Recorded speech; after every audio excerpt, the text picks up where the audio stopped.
They've been camping in the capital, hoping their voice is heard in the corridors of power. They're asking for safety for all citizens in Delhi, but crimes against women continue unabated. A 20-year-old girl now is stabbed to death by her stalker. The national capital is still coming to grips with the tragic loss of India's daughter. But a fortnight after the most dark and depraved crime in Delhi, comes another chilling incident on the capital streets. A 20-year-old BPO executive stabbed to death by her neighbor at this spot in East Delhi. Sir जब हम वहाँ से आए तो देखा एक लड़की पड़ी हुई थी खून में लथपथ हम उसे बचाने की कोशिश करें फिर हमने उसके लिए ऑटो करा फिर लाल बहादुर ले गए उसे बस. The victim was on her way home when she and her senior at her workplace was attacked by the assailant.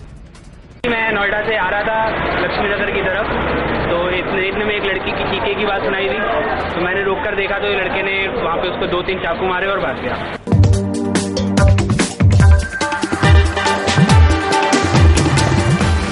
The incident took place in full public view. When the girl and her male colleague were travelling in a car, the stalker on a bike accosted them. He first stabbed the friend in his cheek and then stabbed the girl, who died on the spot. The police have arrested the stalker. 4-5 महीने से लड़का परेशान कर रहा था. लड़की हमको 1 महीने पहले बताई.